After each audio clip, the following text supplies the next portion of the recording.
ఉపవాసం గురించి చెప్పకపోయినా కొంత దేవుని ద్వారా మనం మేలు పొందుకోవటానికి చెప్పాలని నా మనసు ఆశిస్తుంది. మరి ఉపవాసాల గురించి కూడా మరి శక్తివంతమైన ప్రసంగాలకు కూడా బలిపీఠం మీద దేవునాత్మ ద్వారా చేశాను. మీకు విని ఉంటారు దేవుని బిడ్డలారా. కాబట్టి ఈ సమయంలో పరిశుద్ధ గ్రంథముల నుండి 41వ కీర్తన, పరిశుద్ధ గ్రంథముల నుండి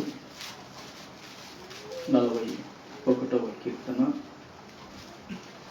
మొదటి 3 వచనాలు మనం చదువుకుందామంటే, ఒకరు చదవండి. నేను బీదలను కటాక్షించువాడు ధన్యుడు, ఆపత్కాలమందు యెహోవా వానిని తప్పించును, యెహోవా వానిని కాపాడి బ్రతికించును. భూమి మీద వాడు ధన్యుడగును, వాని శత్రువుల ఇచ్చకు నీవు వానిని అప్పగింపవు. రోగశయం మీద యెహోవా వానిని ఆదరించును, రోగం కలగగా నీవే వానిని స్వస్థత పరచుదువు. దేవుని బిడ్డలారా, చదువుబడిన వాక్యాన్ని పరిశుద్ధాత్మ దేవుడు మన అందరి వినికిడులో ఆయన ఆశీర్వదించును గాక. ఈరోజు మన యొక్క అంశము ఏమిటంటే, దేవుని బిడ్డలారా, ధన్యుడు. ఏమండి? ధన్యుడు. పరిశుద్ధ గ్రంథములో దేవుని బిడ్డలారా, ధన్యుడు అనే పదాలు చాలా సార్లు మనం చదవగలుగుతాం. ధన్యుడు అనే వాక్యాన్ని అనేక చోట్ల మనం చదవగలుగుతాము. ఆ మాటను వాక్యముల నుంచి కూడా మనం వినగలుగుతాము. వాస్తవంగా దేవుని బిడ్డలారా, ఈ లోకములో మనం చూస్తే కదా, ఎవరిని ధన్యులు అని ఈ లోకములు అంటారంటే, బాగా భూములు కలిగిన వాడు ఉన్నాడు అనుకోండి, బాగా భూములు కలిగిన వాడు ఉన్నాడు అనుకోండి, అతన్ని ఏమంటారంటే వాళ్ళు ధన్యులు అంటారు. రెండోదిగా, బాగా ధనము కలిగిన వారు ఉన్నారనుకోండి, వాళ్ళని అంటారు వారు ధన్యులండి అంటారండి. బాగా ఐశ్వర్యం ఉందనుకోండి, వాళ్ళను బట్టి ఏమంటారంటే వాళ్ళు ధన్యులండి అంటారు. మంచిగా జాబు ఉందనుకోండి, ఏమంటారంటే వాళ్ళు ధన్యులండి అంటారు. మంచిగా ఇల్లు ఉన్నాయనుకోండి, వాళ్ళు ధన్యులండి అంటారు. ఈ మధ్య ఒక ఆయన నాతో అంటున్నాడు, అయ్యా నాకు 6 ఇల్లు ఉన్నాయి అన్నాడు. నేను అందమనుకున్నాను, భూమి మీద 6 ఇల్లు సంపాదించుకున్నాం మంచిది, పరలోకం ఒక ఇల్లన్న సంపాదించుకున్నామని అందమనుకున్నాను. ఏమంటే నాయసరాదన్న, భూమి మీద ఆయన చెప్పడం అంటే, భూమి మీద నేను 6 ఇల్లు సంపాదించుకున్నాను, 6 ఇళ్ళకు నీకు బాడీ వస్తుంది, సరే నువ్వు ధన్యుడో కావచ్చు 6 ఇళ్ళు ఉంటే. ఇంకొకరు 10 ఇళ్ళు ఉంటారు, ఇంకొకరు 12 ఇల్లు ఉంటారు, ఇంకా కొందరు అపార్ట్మెంట్లు కలిగిన వాళ్ళు ఉంటారు. సరే నీకు ఈ లోకంలో ఇన్ని ఇళ్ళు ఉన్నాయి మంచిదే, కానీ పరలోకములో ఒక చిన్న గజను సంపాదించుకోగలిగినవా అని చెప్తే మళ్ళా ఏడ మూతి ముడుచుకుంటాడో. మాకు చాలా కష్టం సేవకులకు, దేవుని బిడ్డలారా. యథార్థంగా చెప్పినామనుకోండి, ఇంకా మళ్ళీ మా ముఖం చూడని మాకు వందనాలు చెప్పారు దేవుని బిడ్డలారా. ఇది చాలా కష్టం అయిపోయింది పరిస్థితి. ఆ మాట అందం అనుకున్నాను, 6 ఇళ్ళు ఉన్నాయి, పరలోకం ఒకటన్నా సంపాదించుకున్నావా అని. ఎందుకంటే ప్రార్థన చేసి రూపాయి కానుక పెట్టాడు, ఇంకా ఇక్కడ ఉంటాయి, అక్కడ ఏముంటాయి, అక్కడ పునాదులు కూడా ఉండవు అసలు దేవుని బిడ్డలారా. కాబట్టి ఈ లోకములో ఈ విధంగా ఆయా వాటిని కలిగిన వ్యక్తులను ధన్యులు అని ఈ లోకములో చెబుతుంటే, ఈ లోకములో మనసులో అనుకుంటుంటే మనం విన్నవాళ్ళం. స్తోత్రం. ఇది పరిశుద్ధ గ్రంథము ఏం చెప్తుందంటే, దేవుని బిడ్డలారా, బీదలను కటాక్షించేవాడు ధన్యుడు. ఎవడు ధన్యుడయ్యా? భూములు కలిగిన వాడు ధన్యుడా? ఐశ్వర్యం కలిగిన వాడు ధన్యుడా? ఇల్లు కలిగిన వాడు ధన్యుడా? మంచి జాబు కలిగిన వాడు ధన్యుడా? మంచిగా ఆస్తి పాస్తులు కలిగిన వాడు ధన్యుడా? మంచిగా పేరు ప్రతిష్టతలు కలిగిన వాడు ధన్యుడా? ఎవడయ్యా ధన్యుడు అని వాక్యం సెలవిస్తుందంటే, దేవుని బిడ్డలారా, బీదలను కటాక్షించేవాడు ధన్యుడు. బీదలకు చేయూతను ఇచ్చేవాడు ధన్యుడు. బీదలను దేవుని బిడ్డలారా వారికి సహాయం చేయవారు ధన్యులు. బీదలకు దేవుని బిడ్డలారా వారికి అక్కరలో అవసరతలో సహాయం చేసేవారు ధన్యులు. ప్రభుకు మహిమ కలుగును గాక. ఈ మధ్య ఒకటి చేద్దాం అనుకున్నాను, నాకు ఆ డబ్బులు లేవండి. ఎటు ఈ నందికొట్టు కురిసి తెలుసు కాబట్టి, వాక్యం కూడా విన్నాడు కాబట్టి కొంచెం పర్మిషన్ తీసుకొని ఈ రోడ్ల మీద రాత్రిలో ఇల్లు లేకుండా పనుకుంటారుగా, కనీసం వాళ్ళకు కొత్త రగ్గులు కొనుక్కొని పోయి వాళ్ళ మీద కప్పుదాం అనుకుంటున్నాం. కానీ కొత్త రగ్గులు కొనటానికి కూడా లేవు. ఎందుకంటే ప్రతి నెల దేవుని బిడ్డలారా యేసు ప్రభుల సహాయంతో 3000 సహాయం చేస్తున్నానండి. ఇది నా గొప్పతనం కాదు. ఒక రోజున స్టోర్ బియ్యం తినటానికి నాకు లేవు, సబ్బు కొనటానికి లేదు, సాన సబ్బు నాకు. దేవుడిచ్చిన చిన్న పరిచర్యలు మరి 3000 రూపాయలు దేవుడి సహాయంతో పంచుకున్నానండి. దేవా, నా చేతులు ఇంకా బలపరుచున్నాయి, ఇవి ఆగకూడదు, ఎక్కాలి. స్తోత్రం. ఆగకూడదు, ఈ చేతులు ఎక్కిపోవాలి, ఈ చేతులు బలపరచు. ప్రభుకు మహిమ కలుగును గాక. బీదలను కటాక్షించువాడు ధన్యుడు. ఈ లోకములో దేవుని బిడ్డలారా బీదవాడు చుట్టాలకందరికి కూడా అసహ్యుడని, బీదవాడు బంధువులకందరికి కూడా, బీదవాడు రక్త సంబంధికులందరికి కూడా, బీదవాడు స్నేహితులకందరికి కూడా అసహ్యుడని, నీచుడని వాక్యం సెలవిస్తుంది. అలాంటి బీదవాణ్ణి ఎవడు కనికరించగలుగుతాడు భూమి మీద? కటాక్షించాలి, అశార్థం. ఈ వాక్యం తయారు చేస్తూ ఒక మాట నాకు కనబడలేదు. ఏ మాట అంటే, దరిద్రుడు పొరుగు వారికి కూడా అసహ్యుడైన మాట నాకు కనబడలేదు. కనబడకపోతే సుగుణపూరని చెప్పాను. ఒరే సామెతోళ్ళు ఈ మాట ఉంటుంది చూడరా, మీరుగా నా రిఫరెన్స్ ఎత్తులాడి నాకు ఇస్తే కానీ 100 రూపాయలు ఇస్తా అని చెప్పాను. వాడు సెల్లు తీసుకున్నాం, డాడీ సెల్లులు కొడుతొస్తాను, వాడు ఎత్తులాడుతున్నాడు, సుగుణ చూస్తుంది, రాశికి పాస్టమ్ చూసి 200 కొట్టుకున్నది మధ్యాహ్నం. ప్రభుకు మహిమ కలుగుతుంది. హల్లెలూయా. ఒకవేళ పాస్టమ్ కూడా కనపడి మీకు వచ్చేది 200 ఈరోజు. ఏమండి, 14:20 వాక్యం ఉంటుంది చూడండి.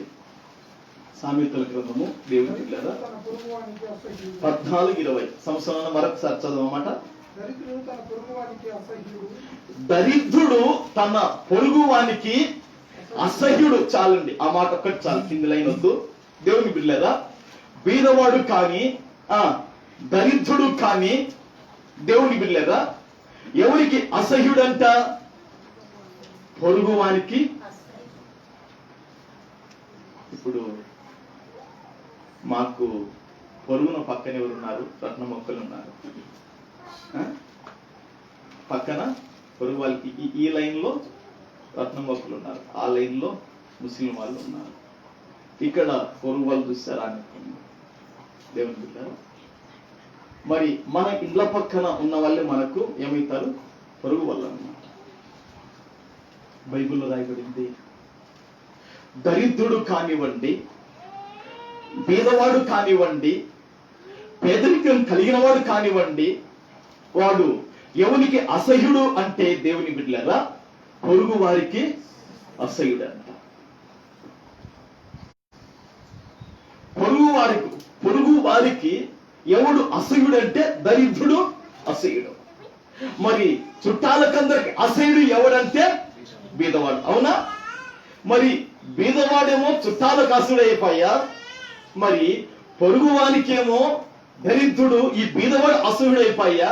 వీళ్ళు నీచులుగా అయిపోయి, వీళ్ళు పనికి మాలిన వ్యక్తులుగా అయిపోయి దేవుని బిడ్డలారా బీదలను కటాక్షించడము అది అసంభవం అయిపోతుంది.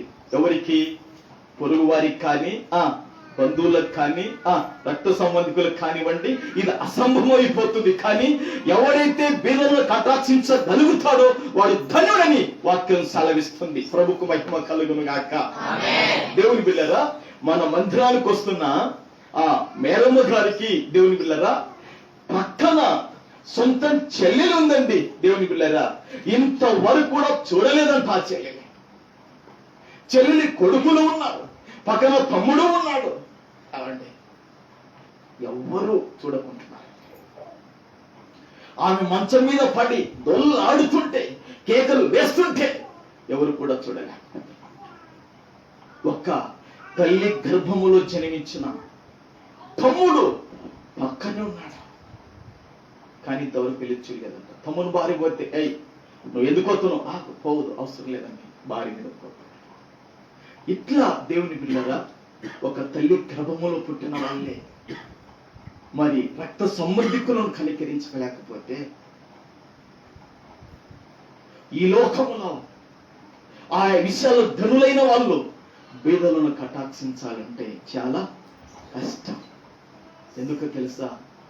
ధనవంతుడు దురుసుగా మాట్లాడతాడు. సామెతలు రాయబడింది. ఎట్లా మాట్లాడతాడంటే ధనం కలిగినోడు, ఐశ్వర్యం కలిగినోడు, డబ్బు కలిగినోనికి దురుసుగా, అంటే వానికి అమ్మ కనపడదు, వానికి చెల్లి కనపడదు, వానికి బంధువులు కనపడదు, వానికి రక్త సంబంధికులు, వాడు దురుసుగా మాట్లాడతాడండి. అంతే వాక్యం చెప్తాం సామెతల్లో. కాబట్టి దేవుని బిడ్డలారా వాక్యం ఏం చెప్తుందండి? బీదలను కటాక్షించువాడు ధన్యుడండి. మన కాడికి బీదలు భూమి మీద ఉన్నారండి. మన కాడికి బీదలు భూమి మీద ఉన్నారు. దేవుని బిడ్డలారా వారికి భూమి మీద ఒక చెంటు స్థలం లేదండి. దేవుని బిడ్డలారా వారికి భూమి మీద ఎలాంటి గృహం కూడా లేదండి. వారికి తల వాల్చుకోవటానికి స్థలం కూడా లేదండి. అలాంటి బీదవాళ్ళు ఉన్నారండి. దేవుని బిడ్డలారా అలాంటి వారికి మనం కటాక్షించాలి. అయ్యా ప్రతి నెల నువ్వు చేస్తున్నావు, నీకు కూడా మేము చేయగలుగుతామయ్యా, నువ్వు సహాయం చేయమని సంఘస్థుల ముందరికి రావాలి. ప్రభుకు మహిమ కలుగును గాక. ప్రభుకు మహిమ కలుగును గాక. అప్పుడు దేవుని బిడ్డలారా మనం భూమి మీద ఏమైతామంటే ధన్యులమైపోతాం. భూమి మీద దేవుని బిడ్డలారా ప్రభు వలన మనకు అనేకమైన మేలు పొందుకుంటామని ప్రభు పేరుతో మీకు జ్ఞాపకం చేస్తున్నాను. ప్రభుకు మహిమ కలుగును గాక. బీదలను కటాక్షించువాడు ధన్యుడు. ఇంకా అక్కడ నుంచిందండి అమ్మా, ఒక్కటి భూమి మీద మనం చేయగలిగితే పరలోకము నుండి ఆ మహిమ గల దేవుడు, అత్యున్నత సింహాసనం మీద నుండి ఆ జీవము గల దేవుడు మన ఎలా జరిగించబోతున్న ఆశ్చర్యమైన ఘనమైన కార్యములు గొప్పై గొప్పై గొప్పై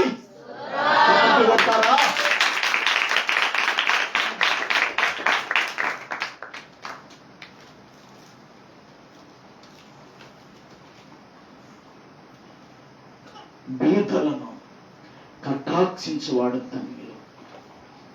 బీదవాడు చుట్టాలకు అసహ్యపోతే, బీదవాడు పొరుగు వారికి అసహ్యైపోతే, ఈరోజు బీదవాళ్ళు మనకాడికి బీదవాళ్ళు మనకి ఎట్లా ఉన్నారు ఓసారి ఆలోచించేద్దాం. కాబట్టి బీదలను మనం ప్రేమించాలి, బీదలకు చేయూతనివ్వాలి, బీదలను ధైర్యపరచాలి, బీదలను మనం బలపరచాలి. దేవుని బిడ్డలారా అప్పుడు ఇది ఒక్కటి భూమి మీద నువ్వు చేయగలిగితే పరలోకం నుండి దేవుడు నీకు ఎన్ని విధాలుగా చేస్తాడంటే అక్కడ వాక్యం రాయబడింది, ఆపత్తు కాలమందు యెహోవా వానిని తప్పిస్తాడు. ఏమండి?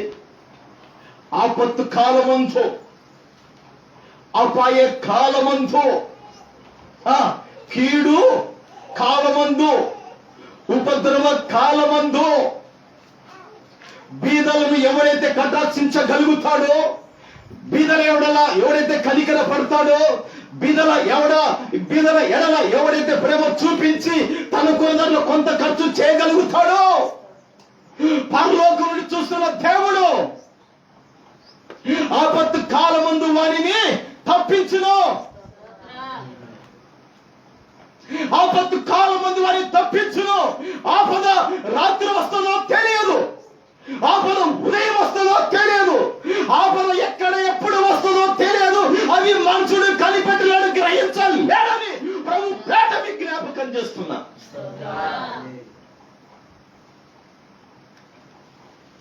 ఏమంటే ఆపత్తు కాలమందు యెహోవా వానిని ఆమెను వారిని ఏం చేస్తాడు? తప్పిస్తాడు. కాలాలు సమయాలు తండ్రి స్వాధీనములో ఉన్నాయి. గట్టిగా నమ్మ స్తోత్రం.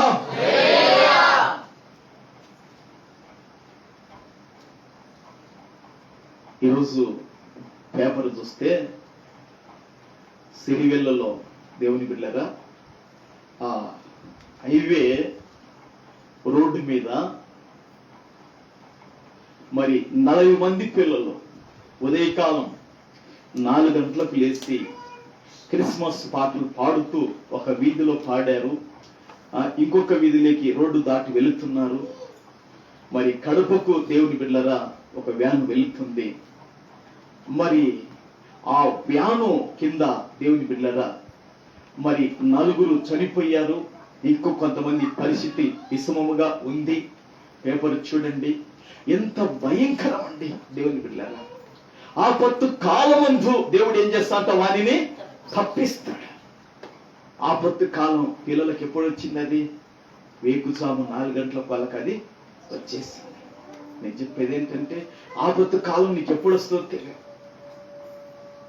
నువ్వు బండి మీద పోతున్నప్పుడు తెలియదు, నువ్వు ఇంట్లో ఉన్నప్పుడు తెలియదు, నువ్వు మార్కెట్కి వెళ్ళినప్పుడు తెలియదు, నువ్వు ఎక్కడ వెళుతున్నావు. ఆపత్తు కాలం వచ్చినప్పుడు దాన్ని తప్పించుటకు సమర్థుడు మహిమ గల దేవుడు. స్తోత్రం స్తోత్రం. దేవుడు సర్వశక్తుడు, దేవుడు మహిమ గలవాడు. దేవుని శక్తిని కానీ దేవుని ప్రభావాన్ని కానీ మన జీవితంలో తక్కువ అంచనా వేస్తుంటే కానా ప్రభు క్షమించిన ఆయనని ప్రభుని మనం అడగాలి. స్తోత్రం. ఆపత్తు కాలమందు ఏం చేస్తాడంటే దేవుడు వానిని తప్పిస్తాడు. ఈ లోకంలో ఆపత్తు కాలాన్ని తల్లి తప్పించలేదు. ఈ లోకంలో ఆపత్తు కాలము డాడీ తప్పించలేడు. ఈ లోకంలో ఆపత్తు కాలాన్ని స్నేహితులు తప్పించలేరు. ఈ లోకంలో ఆపత్తు కాలాన్ని మేనమామలు మేనత్తలు కానీ స్నేహితులు కానీ బంధువులు కానీ ఎవడు తప్పించలేరు ఆపత్తు కాలాన్ని. స్తోత్రం. ఆపత్తు కానీ తప్పించగలిగిన వాడు పరిశుద్ధుడైన దేవుడు ఒక్కడే. ఎప్పుడో తెలుసా? బీదల ఎడల నువ్వు కనికరం కలిగి ఉంటే, బీదలకు నువ్వు చేయుతని ఇవ్వగలిగితే, బీదలకు ఆకలి తీర్చగలిగితే, బీదలకు వస్త్రాలు ఇవ్వగలిగితే, బీదలకు నువ్వు అండగా ఉండగలిగితే ఆపత్తు కాలాన్ని తప్పించడానికి సమర్థుడైన దేవుడు, పరిశుద్ధుడైన దేవుడు. హల్లెలూయా హల్లెలూయా.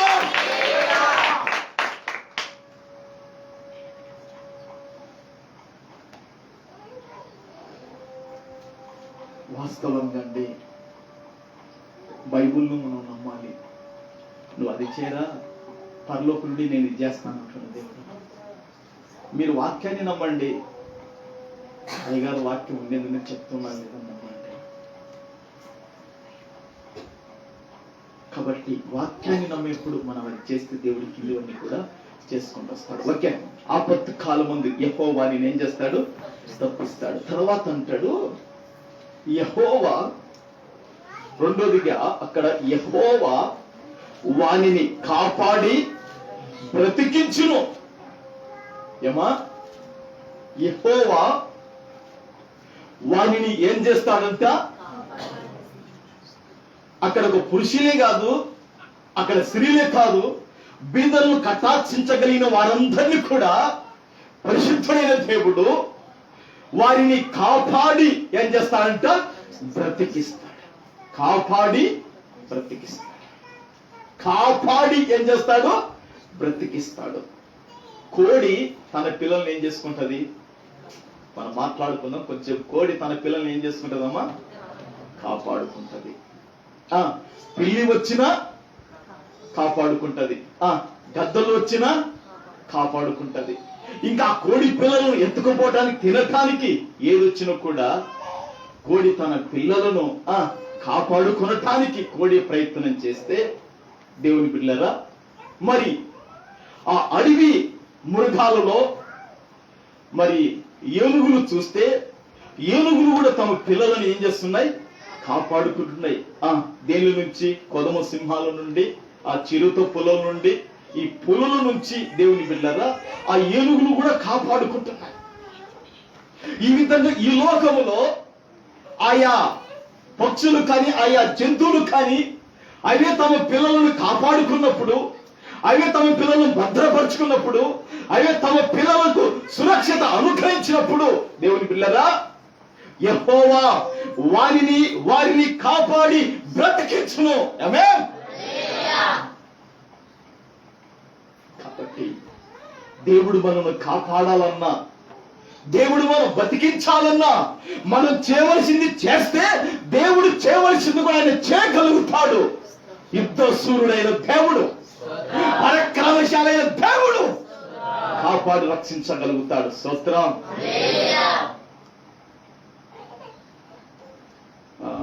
కాలేబు అన్న మాట నాకు చాలా ఇష్టం అండి. నేను కూడా అప్పుడప్పుడు ప్రార్థనలో పెట్టుకుంటాను ఆ మాట. దేవా, కాలేబుకు 40 సంవత్సరాలు ఉన్న బలము 85 సంవత్సరాలలో కూడా 40 సంవత్సరాలలో ఎట్లా కత్తిని పట్టుకోగలుగుతాడో, 40 సంవత్సరాలలో ఆ శత్రుపై యుద్ధానికి ఏ విధంగా వెళ్ళగలుగుతాడో అంత బలము, అంత కనుదృష్టి, అంత సత్వ 85 సంవత్సరాల కాలేబుకు ఉండగలిగిందంట.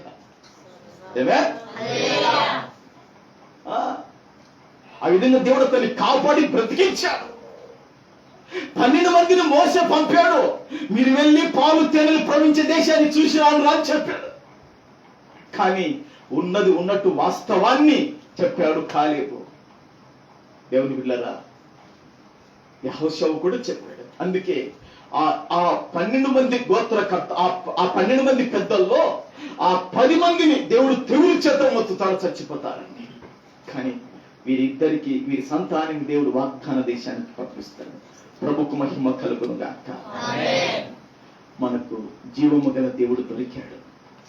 మనకు సజీవుడైన దేవుడు దొరికాడు. మన పోషకుడు, మన సంరక్షకుడైన నజరేయుడు యేసు పునరుత్థాన దేవుడు మనకు దొరికాడు. గట్టిగా పట్టుకుందాం. ప్రభుకు మహిమ కలుగును గాక. ఈరోజు ఒక ఆయనకు ఒక మాట చెప్పాను. క్రిస్మస్, 2 క్రిస్మస్లు నేను భాషణము చెప్పాను. నిజమైన క్రిస్మస్ నిన్న చేశా మనం అని చెప్పాను. స్తోత్రం. మన సంతోషం కొరకు చేసుకునే క్రిస్మస్ ఒకటి ఏంటంటే మందిరంలో డెకరేషన్ చేయడం, మొత్తం జీరో బల్బులు ఎంతవరకు ఉంటే దాని వరకు జీరో బల్బులు వేయడం, దేవుడు మనం కొత్త బట్టలు కుట్టుకోవడం, పిండి వంటలు చేసుకోవడం, ఇది మనం సంతోషకరం క్రిస్మస్ చేసుకుంటున్నాం. కానీ దేవుడు సంతోషపడాలంటే బీదలను కటాక్షించే క్రిస్మస్ కావాలి అనుదినం. ప్రభుత్వం కలుగునుగా. హల్లెలూయా, హల్లెలూయా. ఇది మనం సంతోషపడటానికి చేసుకునే క్రిస్మస్ అండి. కానీ దేవుడు సంతోషపడాలంటే వీటిని బట్టి సంతోషించడు. కానీ మనం చేసే కార్యాలను బట్టి, మనం చూపే దయను బట్టి, మనం చూపే కనికరాన్ని బట్టి, మనం చూపే దేవుని బిడ్డల వాత్సల్యతను బట్టి దేవుడు పరమందు చూస్తూ సంతోషపడతాడు. అదే దేవుడు సంతోషిస్తే అదే మనకు నిజమైన క్రిస్మస్ భూమి మీద. ప్రభుకు మహిమ కలుగును గాక. యెహోవా వానిని కాపాడి ఏం చేస్తాడంట? బ్రతికిస్తాడు, కాపాడుతాడు. వారిని ఏం చేస్తాడండి? బ్రతికిస్తాడు. తర్వాత కిందికి వస్తే ఒక మాట రాయబడింది, భూమి మీద వాడు ధన్యుడగును.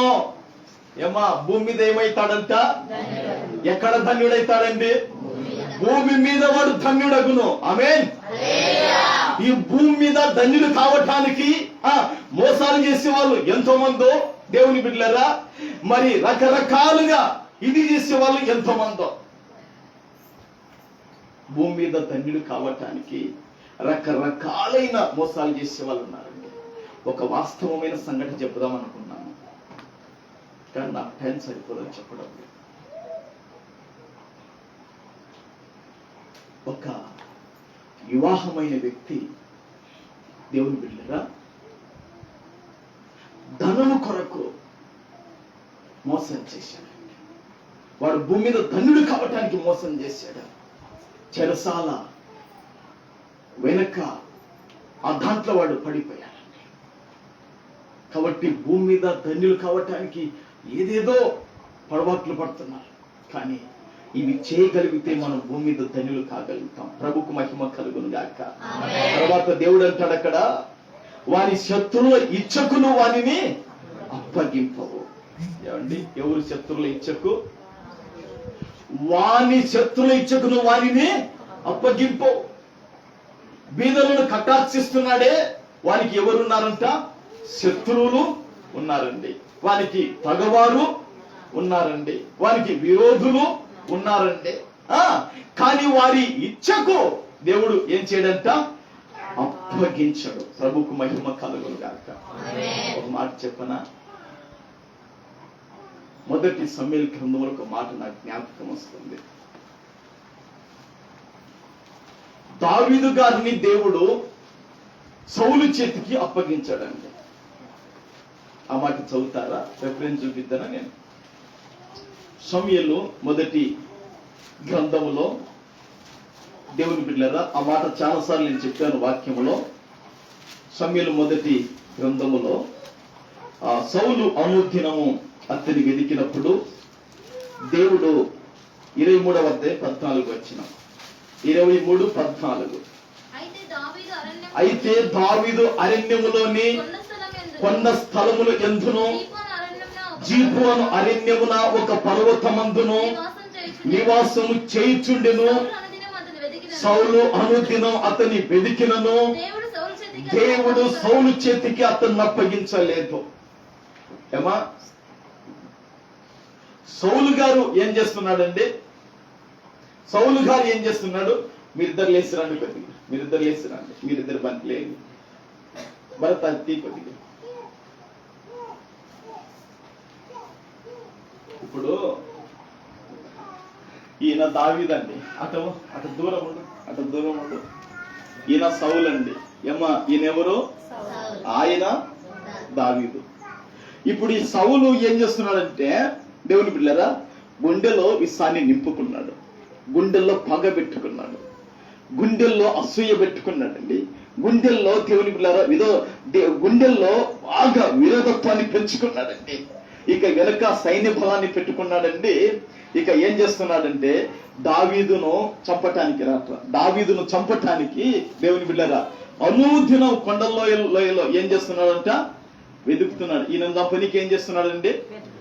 మరి అక్కడ వాక్యంలో రాయబడింది, బీదలను కటాక్షించేవాడు, వానిని ఎవరి చేతికి దేవుడు అప్పగించాడంట? ఇప్పుడు ఈ సౌలు దావీదుకి ఏమైపోయాడు? శత్రువు అయిపోయాడు. ఇప్పుడు దేవుడు ఇతని చేతికి అప్పగించాడా? అప్పగించలేదు. ఓకే, ఇంకా కూర్చోండి మీరు ఇద్దరు. అప్పగించదులే.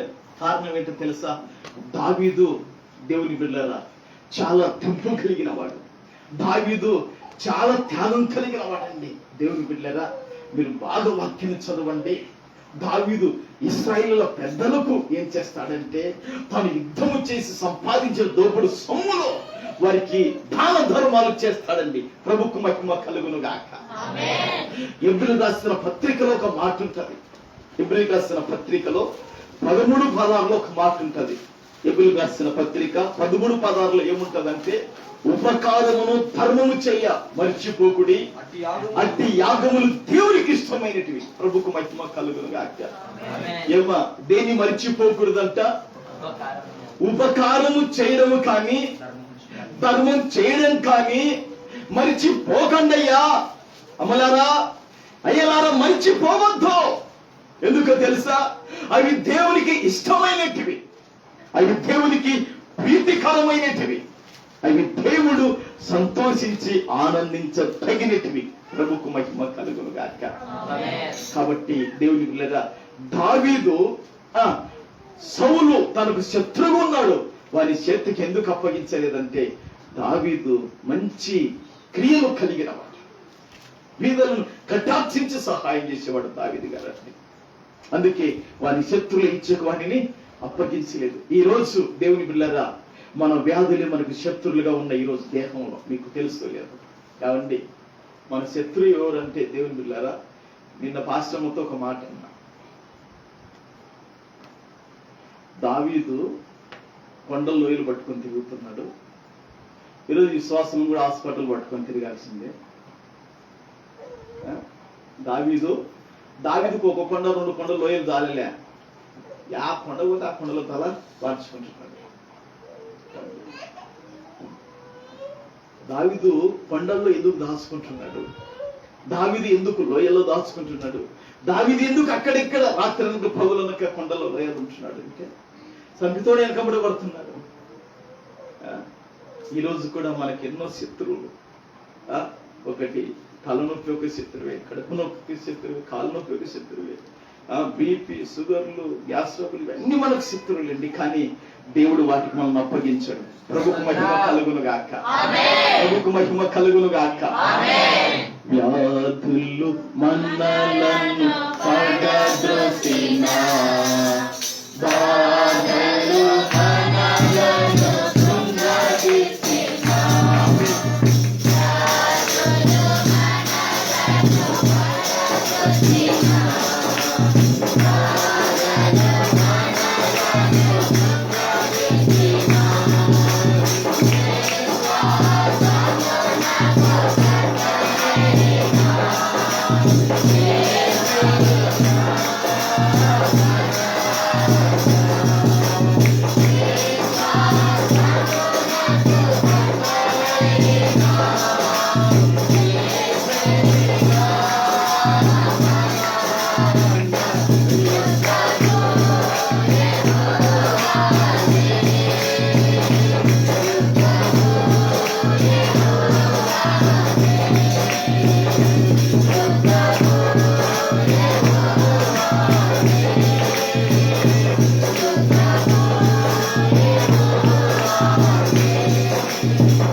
కటాక్షించగలిగితే కన్నా వాని శత్రువుల ఇచ్చకు వానిని అప్పగింపవు. శత్రువు యొక్క కోరికకు, శత్రువు యొక్క ఆశకు, శత్రువు యొక్క నాశనానికి దేవుడు అప్పగించాలని వాక్యం సెలవిస్తుందండి. ఎంత అద్భుతమైన మాట అండి. వాని శత్రువుల ఇచ్చకు నువ్వు వానిని అప్పగింపు. శత్రువు వాడు నాకు దొరికితే చీల్చివేస్తాను, వాడు నాకు దొరికితే అర్థం చేస్తాను, శత్రువు వాడు నాకు దొరికితే వాని రక్తాన్ని భూమి మీద చిందిస్తాను. కానీ శత్రువు దేవుని పిల్లరా ఉద్రేకంతో ఉన్నాడు, కానీ దేవుడు అప్పగించాడు. ప్రభుకు మహిమ కలుగును గాక. ఈరోజు మన శత్రువులు దయ్యాలే కావచ్చు, ఈరోజు మన శత్రువులు భూతాలే కావచ్చు, ఈరోజు మన శత్రువు అపవాదే కావచ్చు, మన శత్రువు అని బలమే కావచ్చు.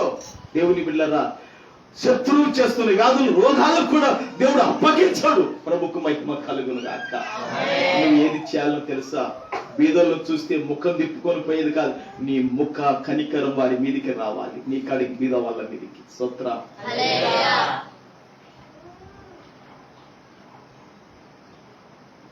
మన కాడికి బీద వాళ్ళను చూసినప్పుడు ముఖం తప్పుకొని పోకూడదు. మన కనికరం వస్తే దేవుడు ఇవి చేయగలుగుతాడు, నువ్వు అది చెయ్యి. దేవుని గట్టిగా అడుగు, భయపడవద్దు. నేను చేశానుగా, నువ్వు చేయవలసిన ఇవన్నీ నువ్వు చెయ్యి. ఆయన మన తండ్రి. స్తోత్రం. ఆయన మన యజమానుడు. ఆయన దేవుని బిడ్డలారా మనకు అబ్బాయి ఉన్నాడు. ప్రభుకు మహిమ కలుగును గాక. చేస్తే మనకు అబ్బాయిన వాడు, మనకు తండ్రి అయిన వాడు, మనకు యజమాను అయిన వాడు చేయగలుగుతాడు. ఆయన చేయలేకపోతే చేయడు ఆయన కూడా. స్తోత్ర. పేదలను కటాక్షిస్తే నేను ఇవి చేస్తానంటున్నాడు పరలోకపు దేవుడు. స్తోత్ర. తర్వాత అంటాడు, రోగం సేయ మీద యెహోవా వానిని, ఈ బీదలను కటాక్షించే వానికి ఏమొచ్చేసిందంటే రోగం వచ్చేసింది. ఇప్పుడు దేహంలో ఏమొచ్చేసిందమ్మా? రోగం వచ్చేసింది. ఈ రోగం వచ్చేసినప్పుడు వీరికి ఇద్దరు అవసరమైన ఏమా, ఈ రోగము బీదలను కటాక్షించినాడు, కాళ్ళు చేతులు బాగున్నప్పుడు బీదలకు చూపించినాడు. ఇప్పుడు ఇతనికి రోగం వచ్చేసింది, ఇతనికి ఒక జబ్బు వచ్చేసింది శరీరం దేహంలో. ఇప్పుడు ఇతనికి భార్య సహాయం అయింది, లేదా ఆమెకి భర్త సహాయము, లేదా కొడుకు కోడలు వాళ్ళకి సహాయము, ఆమె ఇద్దరు పట్టుకుని నడిపించాలి, లేదా మోసుకుని పోవాలి హాస్పిటల్. ఇప్పుడు రోగం వచ్చినప్పుడు ఎవడన్నా సంతోషంగా ఉండగలుగుతాడా? రోగం వచ్చినప్పుడు ఆనందంగా ఉండగలుగుతాడా? రోగం వచ్చినప్పుడు ఎగురుతాడా? రోగం వచ్చినప్పుడు కేకలేస్తాడా? లేదు, అతనికే కావాలి సేవ చేసేవాళ్ళు, అవునా కాదా? కాబట్టి అక్కడ రాయబడింది, దేవుని బిడ్డలారా, ఆ రోగశయ్య మీద యెహోవా వానిని ఆదరించును. ఎక్కడండి? రోగశయ్య మీద. అంటే రోగం వచ్చి వాడు మంచంలోనా బెడ్డులో యానొకసాట పడిపోయిన అంతే కదా రోగశయ్య మీద. నీకు రోగం వచ్చి నిన్ను పడిపోయిన, కానీ నిన్ను ఆదరించే వాళ్ళు అందరు నీకు దూరం అయిపోయారు. నిన్ను ధైర్యపరిచే వాళ్ళు అందరు నీకు దూరం అయిపోయారు. నిన్ను బలపరిచే వాళ్ళు అందరు నీకు దూరం అయిపోయారు. నిన్ను లేవనెత్తి వాళ్ళందరూ దూరం అయిపోయారు. కానీ నీ రోగశయ్య మీద దేవుడు నిన్ను ఏం చేస్తా అంటే ఆదరిస్తాడంట. ప్రభుకు మహిమ కలుగును గాక. నిన్ను ధైర్యపరిచి నీకు బలపరిచి ఆయన నీకు మేలు చేస్తాడంట. స్తోత్రం. భయపడతాం. ఈ రోగాన్ని బట్టి నువ్వు దిగులు పడుతున్నావు. సౌండ్ సరిపోలేదు. ఈ రోగాన్ని బట్టి నువ్వు భయపడుతున్నావు, ఈ రోగాన్ని బట్టి దిగులు పడుతున్నావు, ఈ రోగాన్ని బట్టి సతమతమవుతున్నావు. అయితే నేనున్నా నిన్ను ఆదరిస్తానంటున్నాడు దేవుడు. స్తోత్రం. తర్వాత అంటాడు, దేవుని బిడ్డలారా, కింద ఒక మాట రాయబడింది, రోగము కలగగా నీవే వారిని స్వస్థత పరుచుదువు. జబ్బు కలగగా, వ్యాధి ముదరగా, అది ఎక్కువ కాగా స్వస్థపరిచేవాడు నీవే. ప్రభుకు మహిమ కలుగును గాక. చూశాను, కరెక్ట్ గా అది చేస్తే కరెక్ట్ గా దేవుడు ఇవి చేసుకుంటూ వస్తాడు. కరెక్ట్ గా అది చేయలేక మనం వంకర టుక్కరు బుద్ధులు పెట్టుకున్నాం అనుకోండి, దేవుడు కూడా ఏం చేస్తాడంటే నీ బుద్ధి బాలేదు, నీ మనసు బాలేదరా, ఆయన కూడా పక్కకు.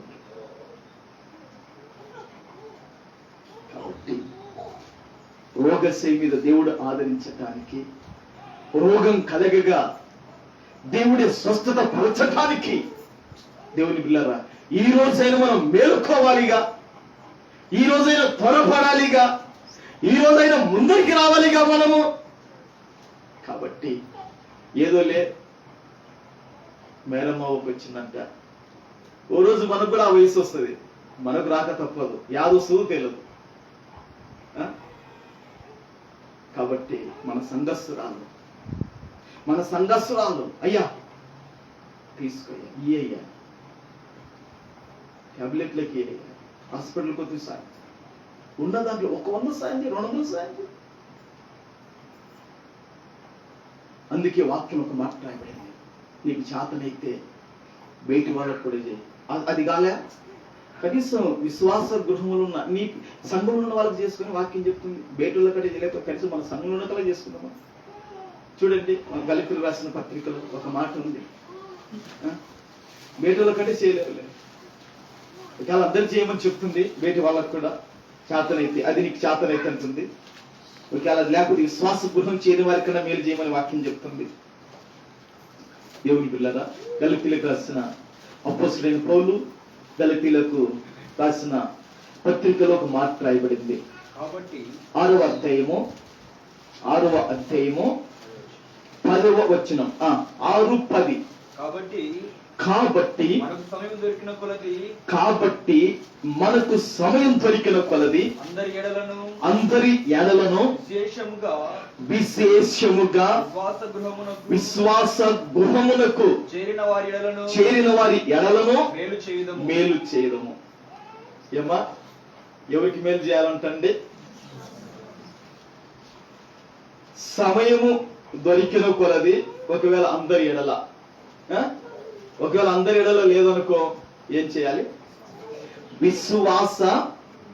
విశ్వాస గృహములకు చేరిన వారి ఎడలను మేలు చేయడం ఉందా లేదా?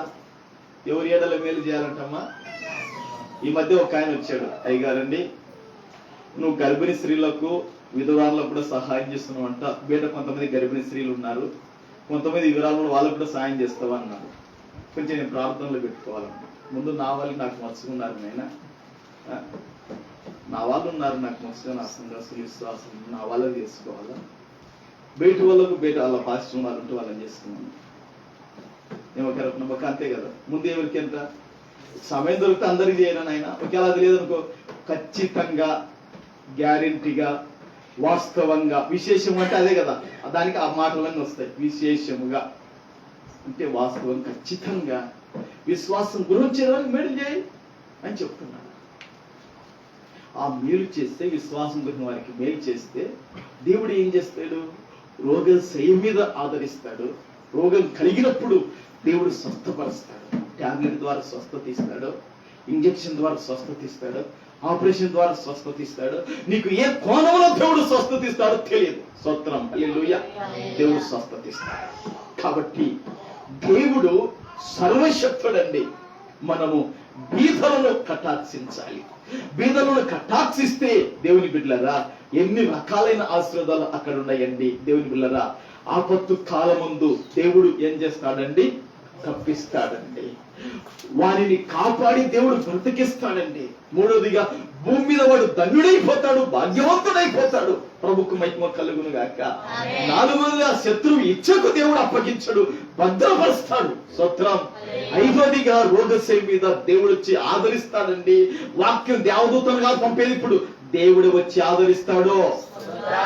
దేవుడు వాక్యాన్ని కట్టుబడతాడండి. అది వాస్తవం. నేను నా అనుభవంలో దేవుని బిడ్డలారా అక్కడ రోగశయ మీద ఆయన దూత వచ్చి ఆదరించడం లేదు. రోగశయ మీద యెహోవా వారిని సర్వశక్తుడైన దేవుడు వచ్చి ఆదరిస్తాడండి. రోగం కలగగా ఆయన వచ్చి స్వస్థపరుస్తాడు. ఇవన్నీ దేవుడు చేయాలంటే విశ్వాస గృహం చేరిన వాడెల్లా మనం ఏం చేయాలంటే మేలు తప్పక చేయాలి. అందుకే నిన్న దేవుని బిడ్డలారా 3400 తీసుకుపోయి ఇచ్చాను. ఇంకా మీరు ఎవరైనా ఇవ్వాలనుకుంటే ఒకవేళ ఆ పేరు నా అకౌంట్కి పంపించినా కూడా మీరు పర్వాలేదు. ఒకవేళ తెచ్చి ఇచ్చినా కూడా పర్వాలేదు, ఇచ్చి లేకుంటే మీరు పోయి చూసి రండి. అవసరమైతే కొంతమంది చూసి అబ్బా వచ్చే సంఘర్షణ ఆయన కూడా సంతోషపడతారు. కాబట్టి దేవుని బిడ్డలారా వ్యాధులు వచ్చినప్పుడు రోగాలు వచ్చినప్పుడు సంఘస్థులను దేవుని పిల్లలను ఒకరికొకరు చూడాలి, క్రియలు కూడా చేసి దేవుని మహిమపరచాలి. ఉత్తుత్త ప్రేమ నటులతో కూడిన ప్రేమ మనం చేయకూడదు. వాక్యం చెప్తుంది, ఓ పిల్లలారా మాటతో నాలుకతో వద్దురా ఈ ప్రేమలు, క్రియతో సత్యంతో చేరరా అని వాక్యం చెప్తుంది. స్తోత్రం. నాకు బలిష్టం అండి ఆ వాక్యం. దేవుని బిడ్డలారా నాకు చాలా ఇష్టం. మొదటి యోహాను రాసిన పత్రికలో 3వ అధ్యాయం ఉంటుంది. మొదటి యోహాను రాసిన మొదటి పత్రిక 3వ అధ్యాయము 18-17 చూడండమ్మా. 18 చిన్న పిల్లలారా దేవుని బిడ్డలారా అమర్చునండి. ఈ వాక్యం నేను క్రియలు చేయడానికి నన్ను ముందుకు నడిపించిందండి. ఈ వాక్యము అక్క వెనకక్క ఈ వాక్యం నన్ను బాగా పట్టుకున్నాను. 3:18 యోహాను రాసిన మొదటి పత్రిక 3:18 ఏముందంటే చిన్న పిల్లలారా మాటతో నాలుకతో కాక క్రియతోను సత్యముతో ప్రేమించండి. స్తోత్రం. ఎట్లా ప్రేమించాలంటండి? క్రియతోను సత్యముతో ప్రేమించండి, మాటతో నాలుకతో కాదు. ఆశీర్వాదమక్క బాగున్నావా? దేవుడు నీకు స్వస్థపరుస్తాలే ఆయన అట్లా మాటతో నాలుగుతో ఆ ప్రేమ వద్దురా బాబు కొంచెం సాయం చేయరా అని చెప్తుంది వాక్యం. అట్లా శాంతమక్క బాగున్నావా అని మాట నాలుగు ఆ ప్రేమ వద్దురా నాయన తండ్రి ఈ ప్రేమ చేయరని వాక్యం చెప్తుంది. స్తోత్రం. చిన్న పిల్లలారా మాటతో నాలుగుతో ప్రేమలు వద్దు, క్రియతో సత్యముతో ప్రేమించండి మీరు ఒకరికొకరని వాక్యం చెప్తుంది. స్తోత్రం. ఆ విధంగా ప్రేమించినప్పుడు వాని ఉపకారం దేవుడు ప్రత్యుపకారం చేస్తాడు. సామెతల గ్రంథం 19వ అధ్యాయం ముగిస్తాను. సామెతల గ్రంథం 19:17 దేవుని బిడ్డలారా చూడండి, సామెతలు 19:17 ఏం రాయబడింది? బీదలను కనికరించువాడు, యెహోవాకి అప్పించువాడు, వాని ఉపకారానికి ఆయన ప్రత్యుపకారం చేయను. అంటే బీదలను కనికరించేవాడు, బీదలకు సహాయం చేయవాడు, బీదలకు మేలు చేసేవాడు, బీదలకు అక్కర్లు తీర్చేవాడు, బీదలను బలపరిచేవాడు, బీదలకు అండగా ఉండేవానికి దేవుడు ఏం చేస్తాడంట? ఆయనకు అప్పిచ్చువాడు. స్తోత్రం. వాని ఉపకారానికి ఆయన ఏం చేస్తాడంట? ప్రత్యుపకారం చేస్తాడు. నిన్న నేను సాయంత్రం రసం తెచ్చుకుని టౌన్ లోకి వెళ్ళామండి. వస్తుంటే రాజు తెలుసు, వాళ్ళ డ్యూటీలో భాస్కరన్ అని సంస్థను కూడా సత్యమామ చూశారేమో. వందనాలు భాస్కరన్ అంటే వందనాలు. అయ్యా ఉండు, ఒక 5 నిమిషాలు ఉన్నాయండి. ఏమో నిలబెట్టి పోతే ఒక కొత్త పాయింట్ అగ్గి తెచ్చినాడు, తెల్లయి. అన్న తెల్ల పైన మార్చి కలర్ ప్యాంట్ తీసుకురా, కింద కలర్ పైన వైట్ కావాలి నాకు. ఎక్కువ ఉన్నాయి వైట్, అన్ని వైట్లు లాస్ట్ ముట్టుకు లేకపోతుంది, కింద కలర్ పైన వైట్ అయిపోతాయి. అయ్యా లెనిన్ గుడ్డలు ఉన్నాయట పోందని చెప్పి తీసుకొని వచ్చి దేవుడు ప్రత్యుపకారం చేస్తాడు. ఎట్లా చేస్తాడో తెలియదు. స్తోత్రం. ప్రభుకు మహిమ కలుగును గాక. బీదలను కనికరించేవాడు, వానికి ప్రత్యుపకారం చేస్తాడు. బీదలను కనికరిస్తే ఆయనను కనపరిచినట్లు వాక్యం రాయబడింది. దేవుని కనపడదాం. సామెతల గ్రంథం ఒక మాట చూడండి, ముగిస్తాను. 14:31. 14:31. దరిద్రుల్ని బాధించువాడు, వాని సృష్టికర్తను బీదలను కనికరించువాడు, జీవము గల దేవుణ్ణి కనపరచువాడు. చూశానండి, బీదలను కటాక్షిస్తే గాన నువ్వు ఎవరిని కనపరుస్తావంటే జీవము గల దేవుణ్ణి కనపరుస్తావు. స్తోత్రం. హల్లెలూయా, హల్లెలూయా. ఆ బీదలను కటాక్షించి నువ్వు సహాయం చేయగలిగితే ఏం కలుగుతుందో తెలుసా? ఆయన నీకు ప్రత్యుపకారం చేస్తాడు. నువ్వు ఆయనకు అప్పించినట్టు దేవుడు ఎన్ని మేలు చేస్తాడో చూశారా? కాబట్టి దేవా, ఈ ఉపవాస పొడిక ద్వారా మా కన్నులు, మా హృదయాలు మరొకసారి తెరిచారు. మీకు వందనాలయ్యా అని మనం ప్రార్థన చేసుకుందాం. ఈ మాటలు ప్రభు దీవించి ఆస్వాదించిన గాక. ఆమేన్, ఆమేన్. అందరూ ఉన్న స్థలములో అట్నే తలలోంచండి, ప్రార్థన చేద్దాం. 30 నిమిషాలు ఉంది మన ఎదుట. 30 నిమిషాలు మనం